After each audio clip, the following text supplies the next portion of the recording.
lot of people go through life doing things badly. Racing's important to men who do it well. When you're racing, it's life. Anything that happens before or after, it's just waiting.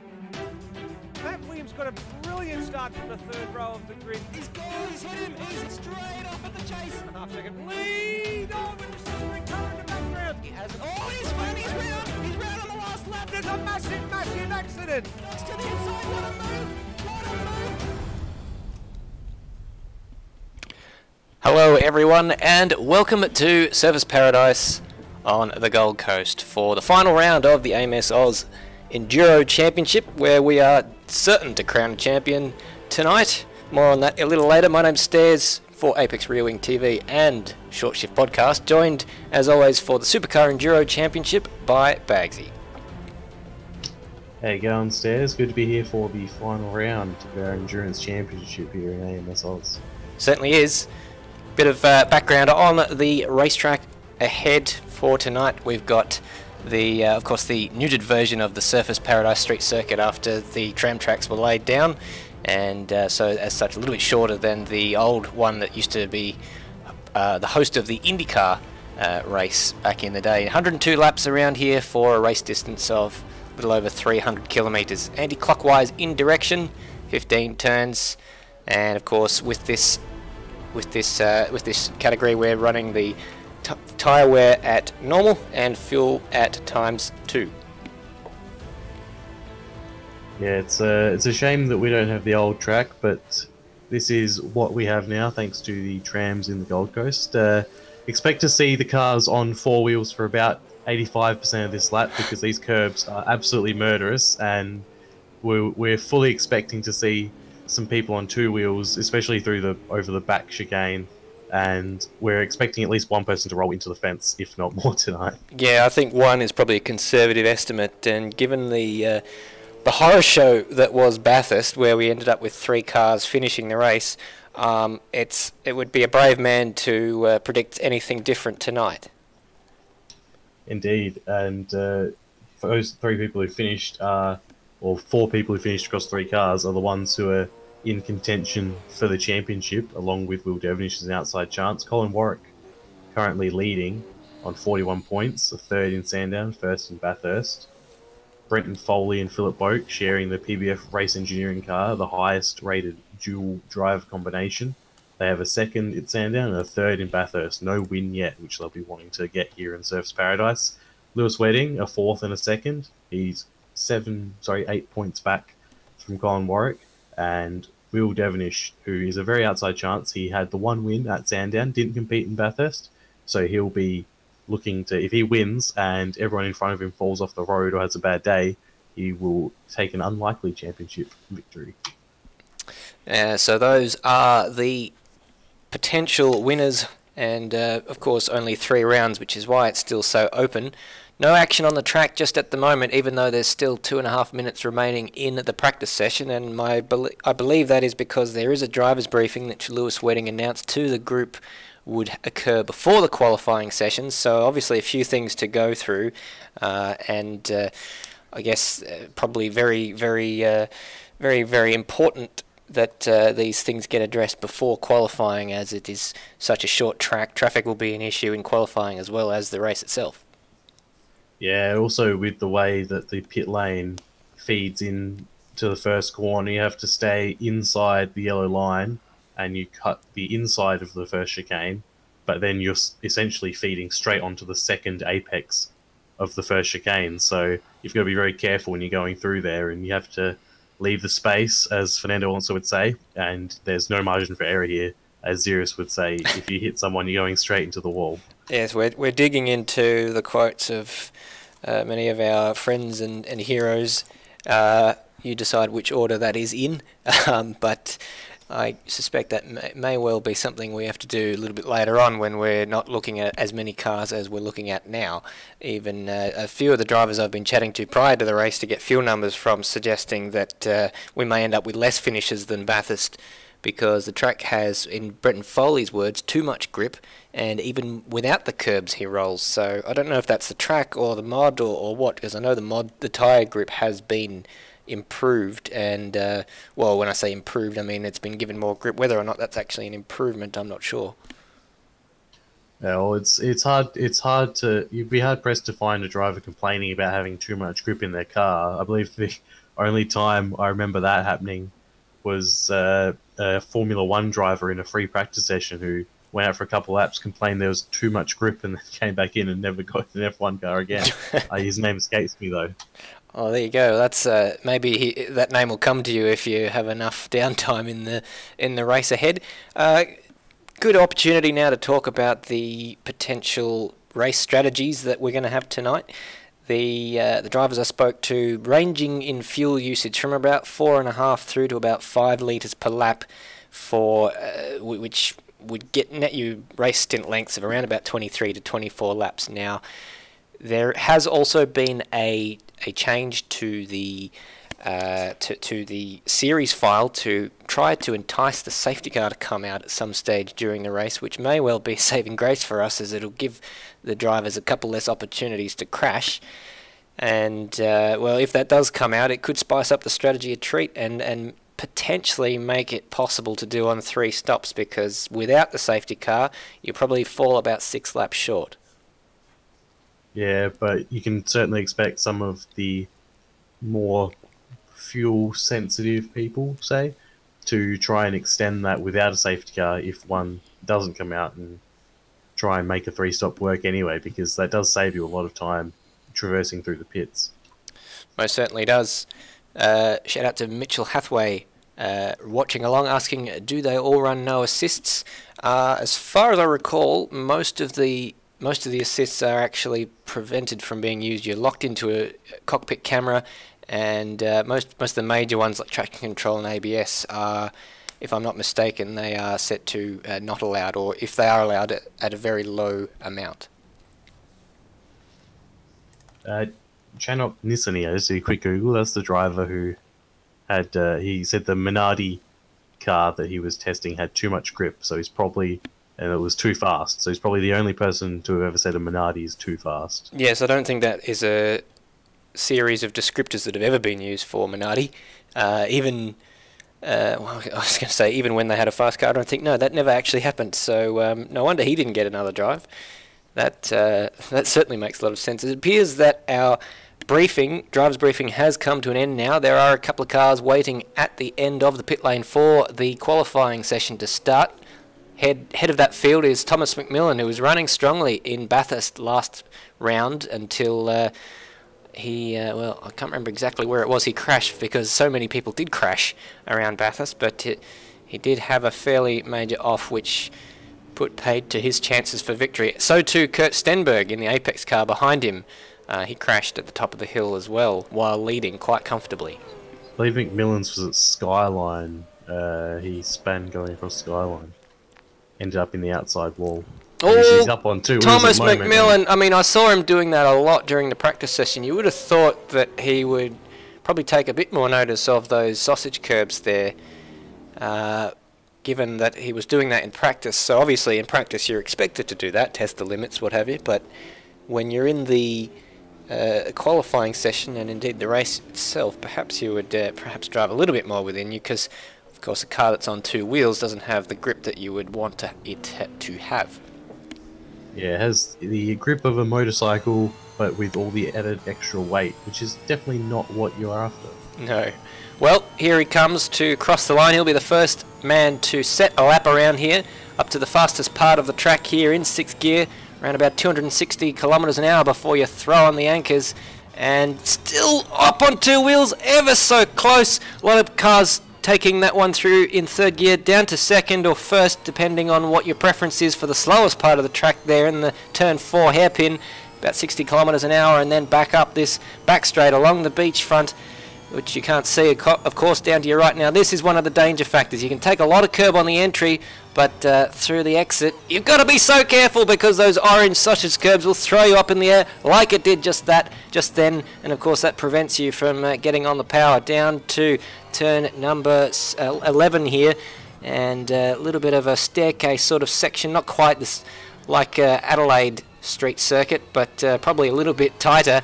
corners aren't exactly 90 degrees, and up to the final couple of corners, a little, I used to call this the question mark corner, down out of turn 15, but down at the second slowest part of the track, around about 65 kilometres an hour, and then up through the gears along this quote-unquote straight to the end of the lap, and my goodness, that was actually half-decent lap there, 10.8. Yeah, and Kurt Stenberg comes across only 0.07 of a second behind him. They had 1,000th between them in the middle sector there. Stenberg was about 300ths faster in the final sector, and McMillan had the advantage on him by just under 1/10 in the first sector. Sorry, Andy Simpson was up on them by about 0.2 of a second, but he got too much curb on the final corner and was up on two wheels for what must have felt like an eternity, and good chance that he's lost all of that advantage as he comes across the line. That cost him 0.5 of a second, as he's 0.3 of a second off Thomas McMillan's provisional pole time. So there's more to come from Andy Simpson, purple in sector 1 and 2, as, who's that in the Erebus car just crashing at turn 4, just prior to turn 4 actually. Look, he must have got up on two wheels. I believe Devenish was down there, and he had Wayne Whitmore get all over the sausage curbs in the first chicane and was doing his best to drive on two wheels and a wing mirror. Unfortunately, that was much slower, so Devenish not able to avoid him. So he's still managed to lap in 5th, but he hasn't got a second lap going now. Yeah, first race for Wayne Whitmore in the Erebus car in this series, or any of series actually. Now Andy Simpson was fastest through the first sector again, but nowhere near in the middle sector, so he's got a bit of work to do, but currently sat in 3rd place, and definitely we know he's got pace to burn. He's much cleaner through the final corner this time. Was a personal best though through that middle sector, so even though he's slower, he seems to be maybe being a bit more cautious over those curbs. Is it going to serve him well? He has jumped up a place to 2nd, but still 1/10 off that 1st place of McMillan. So we turn our attention to Kurt Stenberg, who's pretty quick through the first sector, matched Andy Simpson through there. What can he provide for us in the last part of the lap? He's up by 0.2 of a second here, so this is looking pretty good for Kurt Stenberg to jump up into provisional pole ahead of Thomas McMillan. Through the final corner now, nice and clean, right out to the wall. That was a sweet exit as he comes down to the start-finish line. What is it going to be for Kurt Stenberg? 0.3 of a second. Kurt Stenberg throws down the gauntlet to Andy Simpson and Thomas McMillan. Yeah, he certainly has a 1 minute 10.3. He's getting closer and closer to those minute 9s. So it'll be interesting to see if anyone can duck in qualifying. We've got 10 minutes left, so we're only 1/3 of the way through the session, and Stenberg is still going ever faster. He's 400ths up through the first sector. As far as the championship protagonists go, it is... We'll just see what Andy Simpson does. He's shaved a couple of hundredths off of his PB, but stays 3rd. The championship protagonists, Colin Warwick and Brenton Foley, just a 10th or so separating those two. So Colin Warwick in the best place for his championship as Kurt Stenberg goes down the escape road and back out as Thomas McMillan comes across the line to begin his next flying lap. So looking at Lewis Wedding, yet to set a time, as well as Aidan Schultz, who's currently in the pits. So Wedding maybe having some issues that's caused him to not set laps so far, or maybe he's just being patient. Thomas McMillan's just buggered that lap up on two wheels. He's not really giving those curbs the respect they deserve, because every time I've seen him go through that corner, well, nearest makes no difference every time. He's up on two wheels and it completely destroys your lap because it throws you into the wall. Yeah, it's a delicate balancing act, this track. You've got to attack the curbs, but you've got to not attack them so much that you ruin your lap. So we're seeing drivers find that line here in qualifying. They're lucky that they have unlimited cars in qualifying, such as the nature of sim racing, but when it comes to the race, that won't be the case. They'll have one car, and if they write that one off, they'll be done. Colin Warwick's just improved by a 10th or so to get himself within a fairly close distance of Andy Simpson, who's in the pits at the moment, but not enough to jump up into 3rd. Andy Simpson just had, hopefully, a replay what can only be described as an incredible accident, and what we will probably expect to see at least one person do during the race.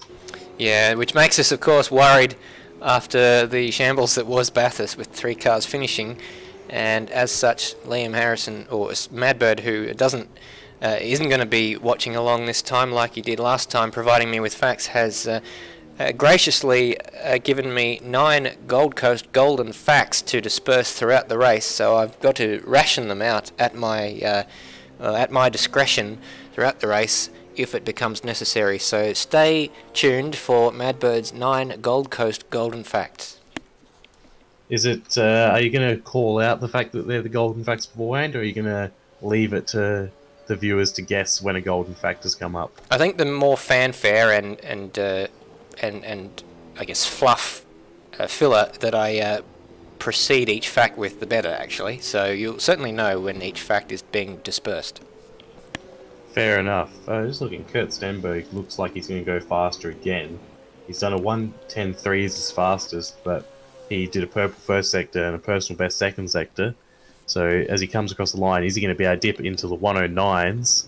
Not quite. Not quite. He's actually much slower. He's 2.5 tenths down, so he clearly had an issue in his final sector there. Yeah, his PB lap, that when we were watching him a few moments ago, he was absolutely sweet through that final sector. He's got to watch out now. He's got Lewis Wedding right behind him, and Lewis has just outbraked himself, so that's lap done for Lewis Wedding. Or he'll probably continue and just set a banker, because he hasn't set a flying lap yet. Currently sat in 14th place behind Wayne Whitmore, and I beg your pardon, he has set a flying lap, which is a 14 flat, but certainly we know he can go quicker than that. Just looking at the times that he set during the week in practice, he has done 11.9 has Lewis Wedding, so we would expect that sort of pace from him in this qualifying session. Yeah, certainly.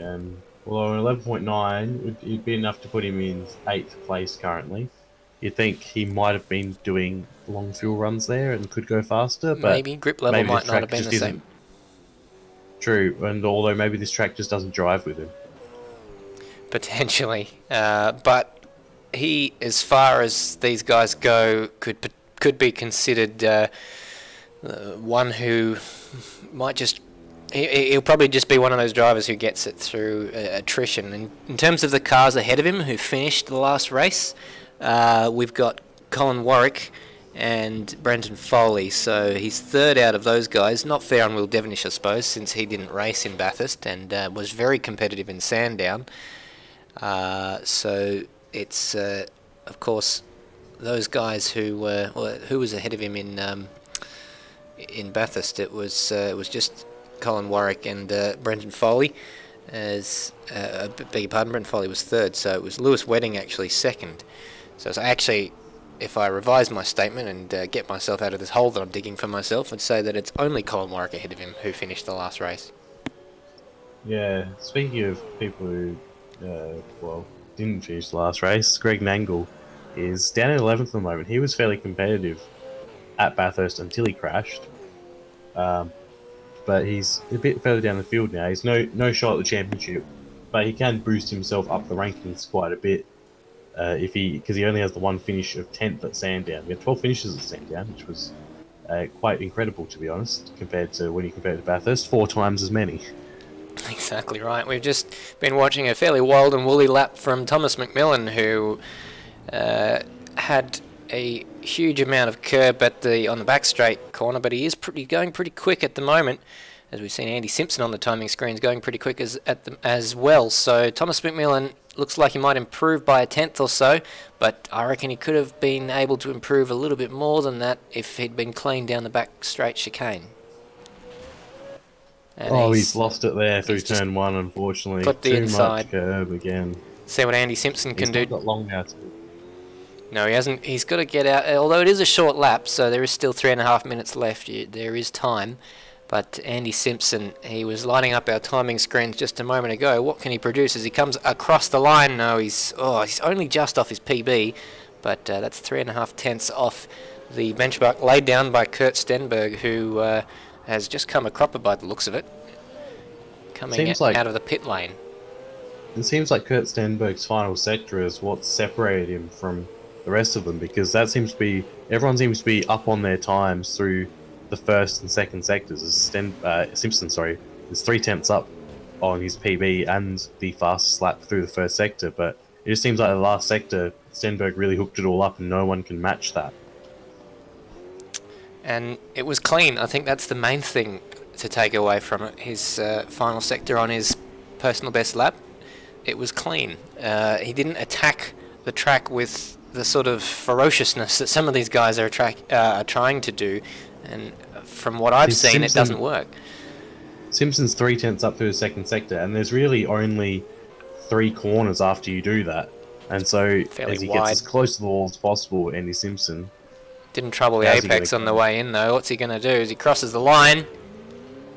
Oh, he's gone 3 thousandths of a second fastest than Kurt Stenberg, so that's provisional pole for Andy Simpson. Where'd that come from? It wasn't faster than Stenberg in the final sector, but he had enough of a buffer to stay ahead. Yeah, that 3/10 in the... it looks like someone goes into the barrier in front of Simpson. That 3/10 that he had going through the second sector, he lost all in those last corners, but it was enough to get past him, to get past Stenberg. 3 thousandths of a second, Stenberg will be fuming in that helmet at the moment. Well, that's nothing, isn't it? 3 thousandths of a second. Kurt Stenberg now, what will he do in response? It's his opportunity. He'll probably get, well, he will get another lap if he's fueled for it, including this one. But, oh look, here we go. He's found, interestingly, 0.2 of a second on his PB, but still a 10th down on Andy Simpson. So Andy Simpson was a fair bit slower than... Oh, that's a lot of curb. That's a lot of curb. That will have cost him on the exit of the chicane. Stenberg, what will the timing screen say as he comes across to trip the timing beacon on the second sector for Kurt Stenberg? He's down, he's well down. It's all gone. This lap is a write-off. What is Andy Simpson doing? He's not on a hot lap by the looks of it. So Kurt Stenberg will have one more opportunity. No one else in the top 3 on a flying lap. Yeah, Stenberg's he's got one shot for glory now, for the pole position at least. He'll still be on the front row at the moment because it doesn't look like he's going to be challenged at the moment. McMillan and Warwick still a bit off the pace in comparison to our front 2. Brenton Foley's up on his PB by 2.5 tenths of a second, which would jump him up ahead of Colin Warwick into 4th place. So this is very interesting indeed. He's got Colin Warwick up ahead of him on the racetrack, so hopefully Colin is on it, and this doesn't affect Foley, but he's lost time through the middle sector, and now he's only up by a 10th, which wouldn't be enough, so he needs an absolutely mega final sector to jump him up into 4th place. What has he got? Is it clean? Different line to what we've seen some of the guys taking through there. Checkered flag is out. So Brenton Foley comes across the line. This is going to be his final lap, and it's not enough. He improves, but not by enough. 3 hundredths of a second separating him and Colin Warwick, who has just had an accident. Thomas McMillan... Stenberg doesn't look like he's going to trouble... Stenberg doesn't look like he's going to trouble Simpson. Simpson go across the line with about 3 seconds to go, and he's going very fast still. So Kurt Stenberg completes his final lap, and he does improve up into pole position, 4 hundredths of a second. Unbelievable. So you'd written him off, and Andy Simpson's in the pits, so probably thought job done, but Kurt Stenberg at the death steals pole position from under Andy Simpson's nose. That was an incredible final sector because he was down by 0.4 of a second coming going through the second sector into the third sector. So he's found an absolutely monumental amount in that last sector. It's such a nothing sector. It's so little to it, but there's so much time being found. Absolutely. Well, we thought that he'd absolutely found the limits of what was possible in the final sector on his other lap, but he's found just that little bit more. So it's, as you said, there's not much to it. Andy Simpson's final sector was 26.2, Kurt Stenberg's 26 flat, so he's found 0.2 of a second just through there. Andy Simpson, by far not the fastest guy through the final sector. Yeah, I saw that Stenberg was very cautious through the back chicanes in the second sector, so that pretty much... But still, despite that, set an almost identical time to Simpson, who was a lot more aggressive through them, and obviously had more time on 2 wheels. So there was 5 thousandths between them in that, and Simpson had was a tenth faster in the first sector. So Stenberg focused on the final sector, knew that he had to get that one done, and he's done quite well with it. He's got the pole by 0.04 of a second. Well, what an exciting finish to that qualifying session. So Kurt Stenberg will start from pole position from Andy Simpson. Neither of them finished the previous race in Bathurst. So too Thomas McMillan, who starts out of 3rd place. Colin Warwick, the championship leader, starts out of 4th place. He's well placed, but going down to that first corner, my goodness, he's going to be a little bit nervous with his closest championship rival, Brenton Foley, starting behind him in 5th. Will Devenish starts out of 6th place with a good qualifying session for Lime Mitch up in 7th, ahead of Brendan Ross. Lewis Wedding could only manage 8th in the end, which is about the sort of pace that we were expecting from him given what he set during the week, and he's only going to move up during the race itself. And that's the top 8. A couple of people dropping out of the service, so they're disappearing from my live timing screen, so I'll wait until the warm-up lap to go through the grid in more detail. We're going to take a quick break here. On the other side, we're going to grab your predictions.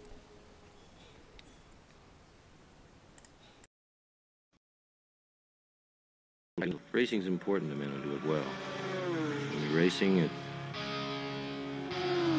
life. Anything that happens before or after, just waiting.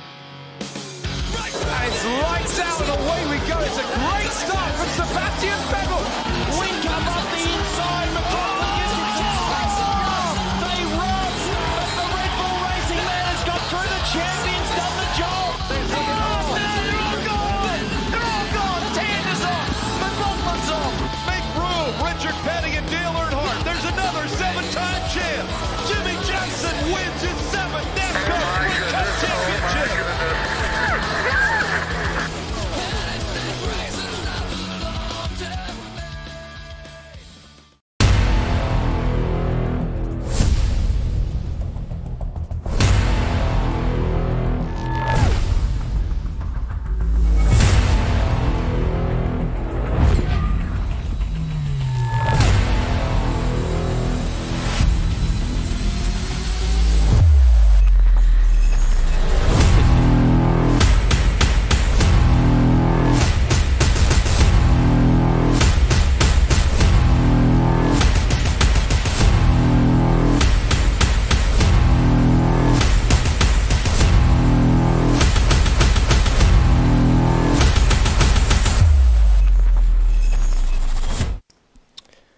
Welcome back to Surfers Paradise. We've just witnessed quite an exciting qualifying session, haven't we, Bagzy?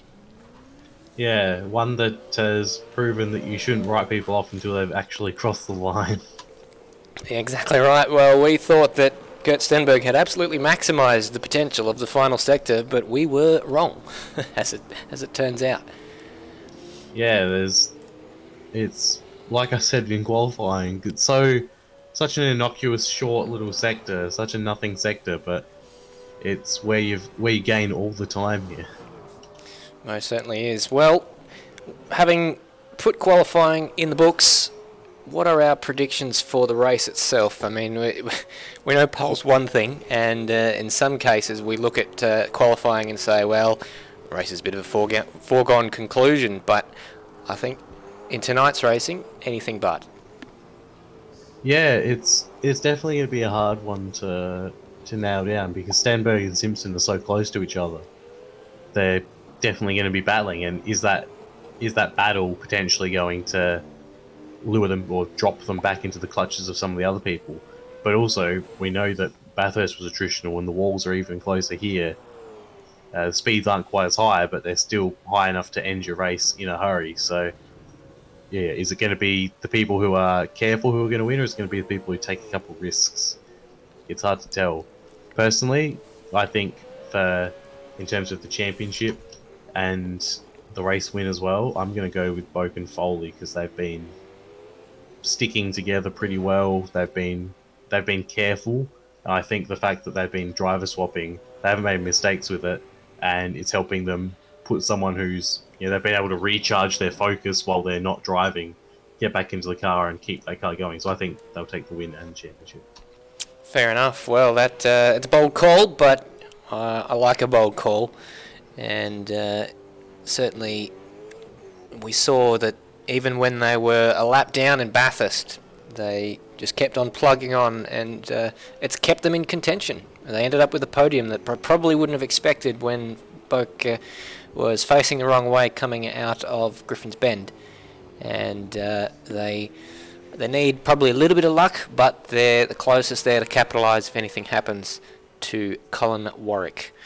And yeah, I think in terms of the way you attack this race, I would certainly be looking just to stay in the race, stay on the lead lap for the first half, and then if I've got anything left in reserve, that's when I use it. That's what Lewis Wedding did last time out in Bathurst, hoping for a safety car. It didn't occur, but we have realised that there was an issue with the safety car setting, and that has been fixed for this particular race, so there is an increased chance of seeing the safety car if there is a significant crash tonight. And I say if sort of with an element of irony, because I think that's going to happen. Yeah, we've seen plenty of people having single car crashes, and that's before we stick them all together in close proximity on a grid and send them on their merry way. So we can only imagine that the amount of incidents is going to be ratcheted up. But they definitely, the driver's briefing, they will have been strong words said to them to not run into each other, please, as much as you can. You know, a bit of rubbing's okay, but don't absolutely balk each other and send each other into the scenery. There is also the element that maybe because it was Bathurst last time out, everyone was trying to attack it too hard, and they weren't really thinking about the attrition rate going into it, because often the races that we haven't expected to be attritional have been. Case in point, the first round of the Formula 1 Championship at Albert Park. There's reasonable amount of runoff there, but we saw a fair share of, a huge amount of retirements from that race. And then fast forward to the Monaco Grand Prix, which we expected to be much the same. And we ended up with a cracking battle, and I think only 2 people DNFing from that race. So, but potentially, because people approach that race and give it the track the respect that it deserves, that meant that we saw more people getting to the end of it.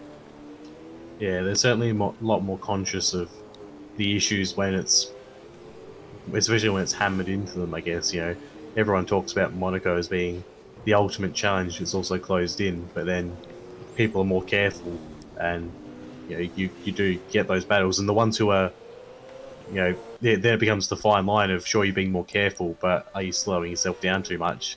And then you might try and push a bit, but then you don't want to be that guy who runs into the wall, do you? Exactly right. Kurt Stenberg, just watching the broadcast in the downtime prior to the race, commenting in the live chat saying this series is better than V8 Scops. So big call from Kurt Stenberg. Yeah, it is. That's does he mean in terms of the coverage or in terms of the actual racing? I'm not sure. I mean, given what we saw in Bathurst last week, I'd have to say he means the coverage. Oh, yeah, excellent. No disrespect to Reece Gardner and the guys who commentate the V8 Scops. They do a tremendous job. But it certainly is good to see that there are people who drive in both who enjoy what we're doing here as a group and as a broadcast. Oh, the coverage is pretty average, pretty good, guys. I thought he said average. There we go. I'm misreading things very quickly and jumping to conclusions. Well, thank you, Kurt, for the vote of confidence, and Alistair's crippling fear of being average there, showing when he reads the word coverage. Yeah. I mean, it's only one letter or 2 letters away from average, but nonetheless, we all strive to be a bit better than average, don't we? Yeah, exactly. We try and make this coverage excellent and interesting to listen to, so that, especially for people racing, like to be able to watch it after, and it's certainly more interesting having someone commentating over it than just watching a replay of yourself going around or other people going around. Just 45 seconds remaining in the session, with last opportunities for people to practice their pit entries. I think there's about 4 or 5 cars on the racetrack at the moment, Lime Mitch having been one of the latest to just make his way out onto the track. Of course, we expect at least 3 pit stops in this race. So, of course, it makes a lot of sense to do your practice pit in. Looks like Andy Simpson might be practicing his burnouts down at the hairpin as well. He's done quite a good one there. Might be a bit premature, but still. You don't want to be caught short having not practiced them, though. True, he's got that. No, he doesn't have Shane Van Gisbergen's car, does he? He does. Yes. Cups. Oh, he does. That's the 97. Oh, yeah, he does. Yeah. So he's channeling Shane Van Gisbergen there. He certainly is. So Shane Van Gisbergen, if he were watching, I'm sure would be proud that his car is being driven by someone as aggressive as Andy Simpson, who potentially emulates his style. It's ominous pace in a lot of these series, but just hasn't found the consistency that he probably would have liked to, apart from in the Porsche Cup a couple of rounds ago where he absolutely dominated at Alton Park. Yeah, he seemed to have had a couple of, as you said, consistency issues, which is, there is a fine line though between the consistency and having the pace, and you can be fast. There's drivers who are fast, there's drivers who are consistent, but the really good drivers are the ones who are both, and you've got to practice that. That you do. Well, cars are now gridding up. We were not too far away from getting underway on the warm-up lap, and we've had a fairly good qualifying session, but the race we've talked without end on how attritional it was in the previous race. Sandown wasn't so bad in terms of attrition. We saw a cracking battle unfold there to kick us off in this Enduro Championship. The Gold Coast, Sandown, Bathurst and the Gold Coast, 3 tracks that couldn't possibly be any more different from one another, but they make up this Enduro Cup. But they're off on the warm-up lap now. Kurt Stenberg leads away from pole position. He'll have Andy Simpson alongside him on the front row, looking for his first victory in V8 trim for the AMSOZ Enduro Championship. Thomas McMillan starts out of 3rd place there, ahead of Colin Warwick in that magenta car we described it as, leading the championship. Brenton Foley looking to deny him, along with Phillip Boak in that car. Will Devenish starts out of 6th place as they come down the back straight. In the car sales car there is Lime Mitch, with Will Devenish in front of him flashing the lights. Aidan Schultz in that beautiful orange livery, orange and black, starts out of 8th place ahead of Brennan Ross. And I'm told the reason that doesn't show up properly is because I haven't got my graphics set up to high. Well, I was told to set them low so that our game wouldn't crash midway through. So I guess that is the compromise that we find ourselves with. Lewis Wedding doesn't seem to have made the grid, unfortunately. So another donut run potentially for Lewis Wedding. Disaster. Cam Rutledge in 11th place, starts ahead of Greg Nagle, who looks like he's got a different livery to what he normally runs in the far canal. Oh, and Brendan Ross has gone off. Brendan Ross has gone off in the background. We'll come back to that. Matt Williams. Oh, he's not sharing with Greg Nagle by the looks of it. So apparently a falling out between those two. Very confusing. He starts out of 13th ahead of Wayne Whitmore in the Erebus Penrite car. And Kurt Stenberg now making his way onto the grid. So a few surprises on that warm-up lap. Yeah, and Brendan Ross is still coming round. He's at the back now, so I'm not sure how he's going to go slotting into position, because it's a very tight grid here. And Lewis Wedding in the pit lane still having not left. He hasn't even taken position at the end of the pit lane. So I'm wondering what's happened there to Lewis Wedding. Well, we saw that happen in one championship. I think it was the Super Series when they're running Porsches. He came out about halfway through, but looks like Brendan Ross is coming into the pit lane, so he'll be starting from the pits after probably that. Needs to recover or repair a bit of damage. So we've got 2 cars potentially starting from the pits. Bit of a gap there where Brendan Ross should have been, or where Lewis Wedding and Brendan Ross should have been. So never mind, we'll cover that later because the lights are on. We're about to get started to finish this Enduro Championship, and Lime Mitch has a drive-through penalty, jumping the start already. What a start from Thomas McMillan through the middle. Oh, he wondered whether it would be Andy Simpson or Kurt Stenberg leading. It may well be Thomas McMillan, and he's got the whole shot through into the lead. It's Kurt Stenberg in 2nd, Andy Simpson in 3rd, and Colin Warwick in 4th. They're all behaving themselves back there, but what a start from Thomas McMillan. That was an incredible start. You couldn't say you've seen anything like it in this place. That was unbelievable. He got the best launch. He didn't jump the start like Lion Mitch did, and he has taken the lead into the first corner. Unbelievable start, but he's taken a lot of curb there, and he's absolutely all over them.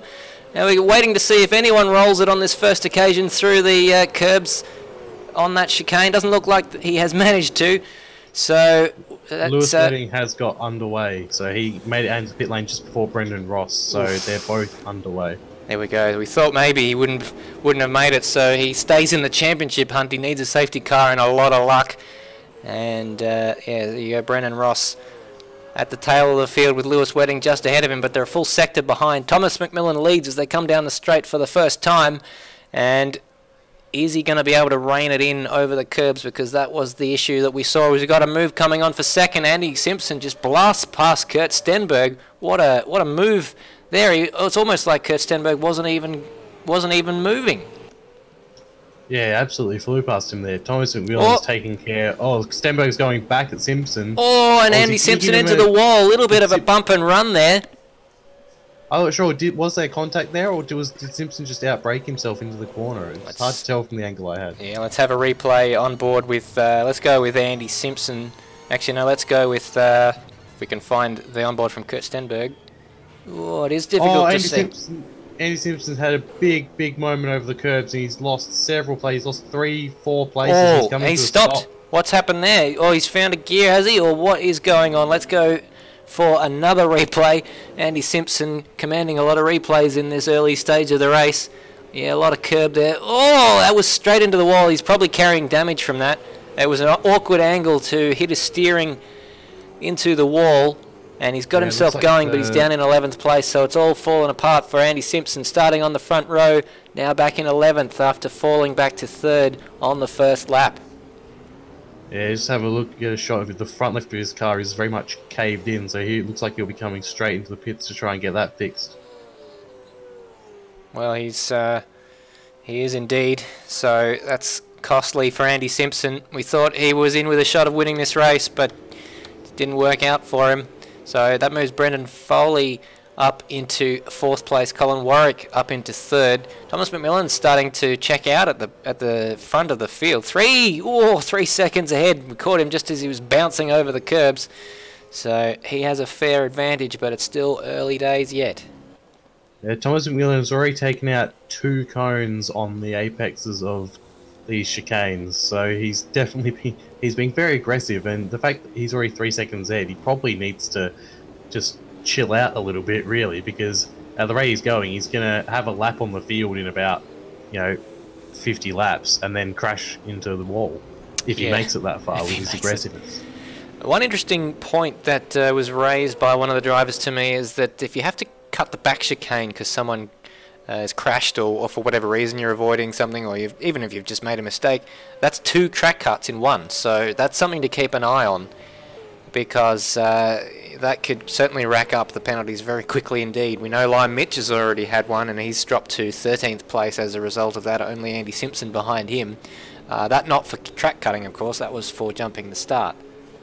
Looks like Simpson has made it out of the pits, still in the lead lap, so that's good for him there.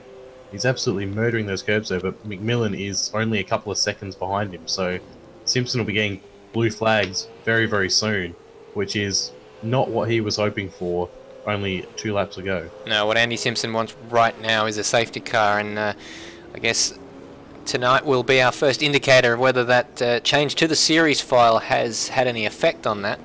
The field just starting to spread out already, 4 laps in, and we have a field spread of around about 30 seconds, and that hasn't taken very long at all.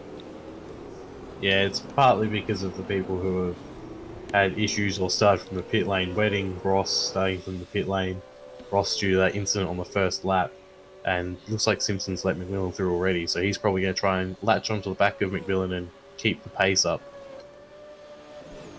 Well, the man you're looking at the moment, Brenton Foley, only about a second behind Colin Warwick, and they need to beat Colin Warwick to win the championship tonight, but they need to put a few cars in between them, because Colin Warwick, as it stands, would win the championship. Goes into this round on 41 points, Foley and Boak on 36. There's me, does it look like the driver's side of Foley's car is a bit dented. Wouldn't be surprised. It's this part of the track here where we've seen a lot of people taking a lot of curb, and the wall is there to greet you. Very unforgiving, because if you hit that curb too early or too hard, you're bouncing up in the air, and obviously you're not steering if you're in the air. And of course the way that the track is there, the wall just comes up very, very quickly indeed. Yeah, it really does.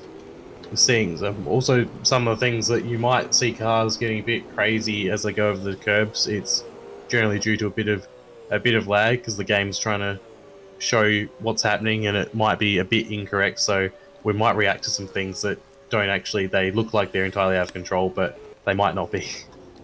Exactly. We've got Lewis Wedding making his recovery through the field. He sits in 11th at the moment behind newcomer Wayne Whitmore in the Erebus car. And Wedding perfectly placed to get him out of the final corner. Whitmore going all the way out to the road and out to the wall through the final corner, and Lewis Wedding, job done fairly easily up to the fastest part of the track and moves himself up into 10th place.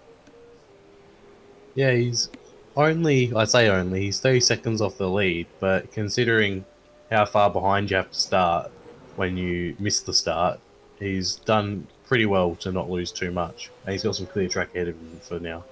7th place man Greg Nangle's in a little bit of no man's land. He's about 7 seconds behind Aidan Schultz in 6th. He's having a good run, but Greg Nangle previously teamed up with Matt Williams for the first 2 rounds of this Enduro Championships. Decided to do this one solo in the Thomas McMillan's made a mistake somewhere. Simpson's back past him, and he's now only half a second ahead of Stenberg, so battle for the lead back on.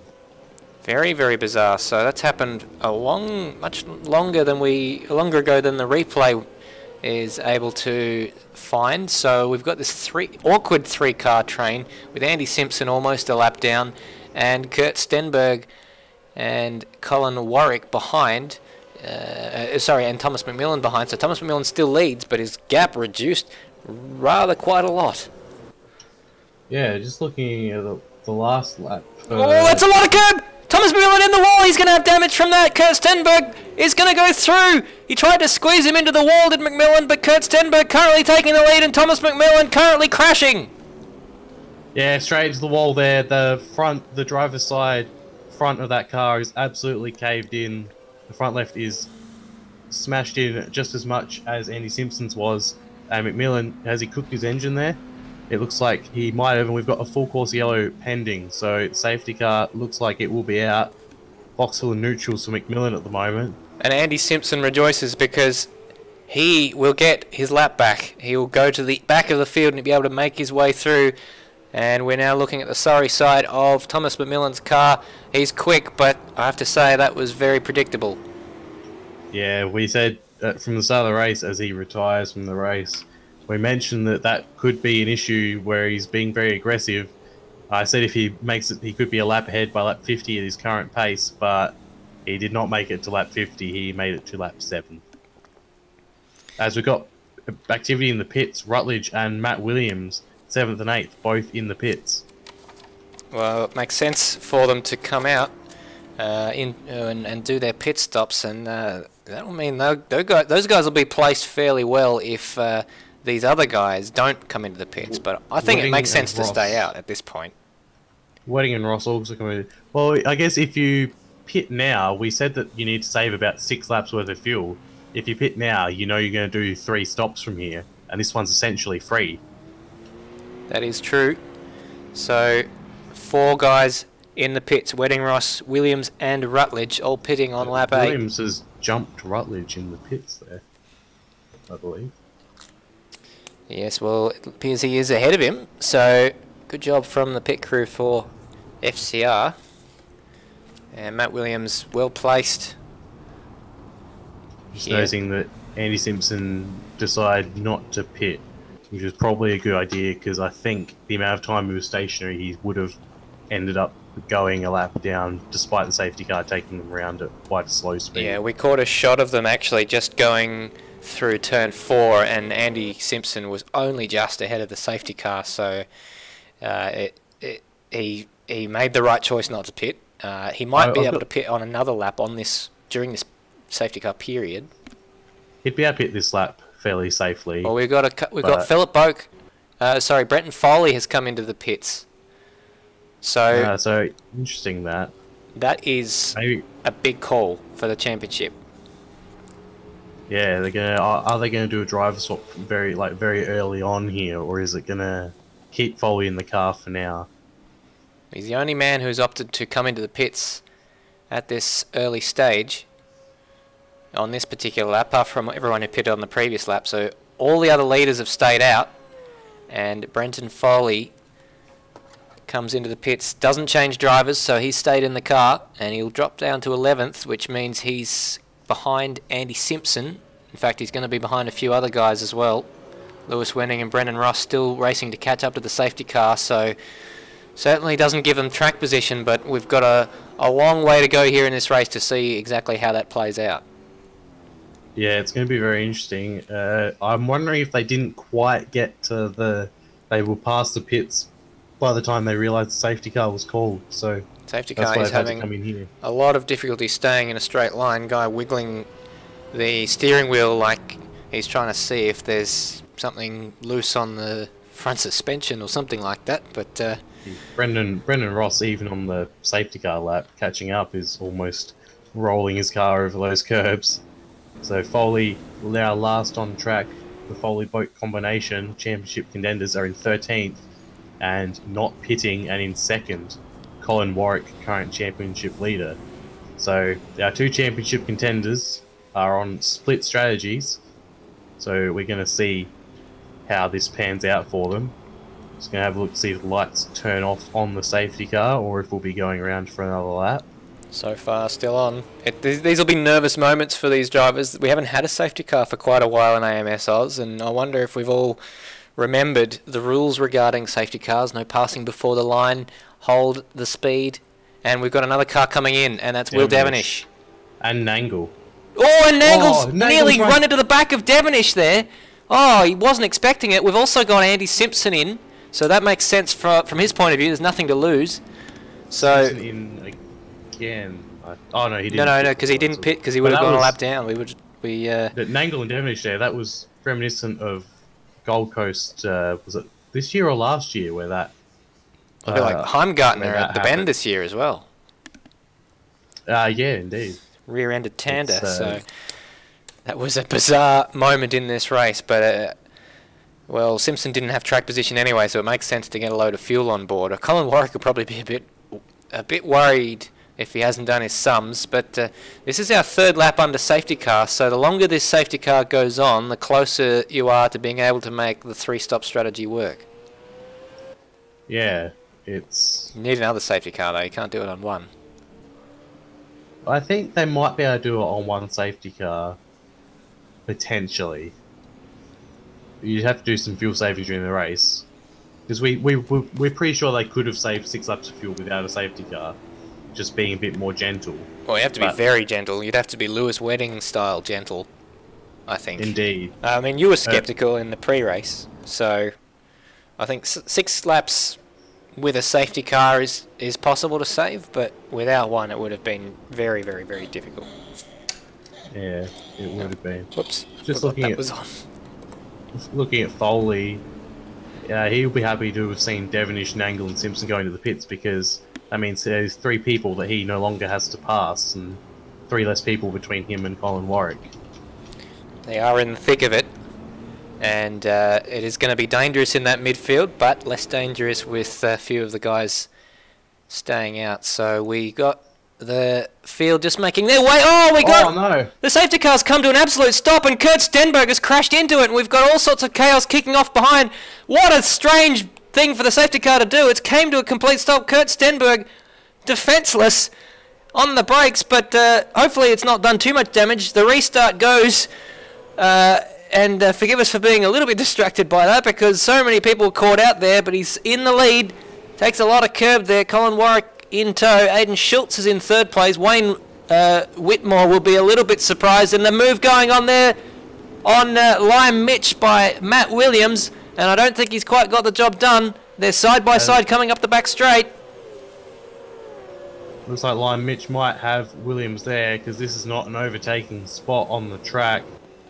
And Matt Williams, sensibly gets back in line, but Line Mitch taking a lot of curb there. That would have hurt his pace a lot there. Yeah, they've both caught Wayne Whitmore, and it looks like Line Mitch is going to get down the inside there. Oh, I thought there was contact for sure. I thought there was contact, but somehow they've both managed to avoid it. And this is the roadblock here as now Matt Williams tries to make the move around dive for the inside, tried to go around the outside, but he still isn't able to make the move work, if I can get my worms out, and he gets to the final corner. This is his opportunity down the main straight. He's got to get a better exit than Line Mitch, tuck into the slipstream, and they've also got Wayne Whitmore up ahead, but it's not worked out for Matt Williams. I think that the concertina effect has favoured Line Mitch in this instance. Just behind them, Lewis Wedding is having a go on Cam Rutledge. He's going to try to go around the outside. Line Mitch has got past Whitmore. But he's rolled it! He's rolled it! He's rolled it! That's a big crash. That is a big crash, and that is going to be a safety car. Oh, and we've got all sorts of stuff kicking off in the background. This is what we feared might happen. Safety cars breed safety cars, and it was all set to kick off, but now the field has been neutralised, and we are under caution for a second time in this race. We only went about a lap and a half before we needed the safety car again. Well, that was... Line Mitch will be unhappy that that's happened for him. A bit too much curb on the defence. His car has been quickly righted by the mystical anti-gravity devices attached to these cars that activate after they've been upside down for too long. And he is back on the road in last place with a lot of damage. We expect him to come in here. The front of that Nissan is looking very second-hand. That's going to be in